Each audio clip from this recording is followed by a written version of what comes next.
चोर सुद्धा पर्यावरणाचा विचार करत असतील का? उत्तर प्रदेशच्या फर्रुखाबाद मधली ही घटना पाहिल्यानंतर तुम्ही निश्चितच हो म्हणाल. कारण अनेकदा वाहनं, बाईक्स या सगळं पळवल्याच्या घटना आपण पाहिल्या असतील, ऐकल्या असतील.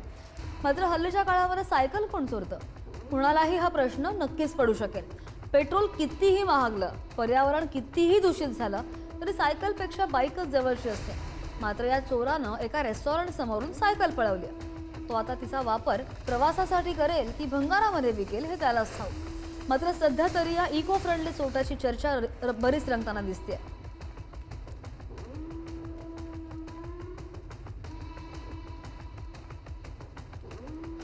आजकाल कधी कुणावर वाईट वेळ येईल हे सांगता येत नाहीये. कारण कधी कुणावर वीज पडते, कधी कोणाला हृदयविकाराचा झटका येतो, कधी कोण चालता चालता गटारात पडतं. एकंदरीत काळाचा घात असतो. उत्तर प्रदेशच्या चंदौली जिल्ह्यामधील ही दृश्य आहेत मंडळी. रस्त्यावरून एक कार आणि रिक्षा जात होती. मागे कार आणि पुढे रिक्षा अशी ही वाहनं. अचानक रिक्षावर रस्त्याच्या कडेला असलेलं सुकलेलं झाड कोसळलं आणि त्यामुळे रिक्षा चालकाचं नियंत्रण सुटलं आणि रिक्षा थेट रस्त्याच्या कडेला असलेल्या गवतामध्ये जाऊन थांबली. निमित्त काय तर फक्त सुकलेल्या झाडाचं. आणि अपघातामध्ये चालकासह सगळे प्रवासी गंभीर जखमी झाले.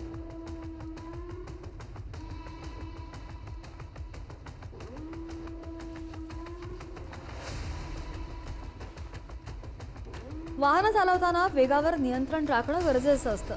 त्यात ते रस्ते वसाहतीमधले असतील किंवा दिवस पावसा पाण्याचे असतील तर वाहनं अधिकच काळजीपूर्वक चालवायला हवीत. मात्र हलगर्जीपणा झालाच तर दिल्लीच्या समयपूरमधल्या बदली परिसरामधल्या घटनेची पुनरावृत्ती होऊ शकते.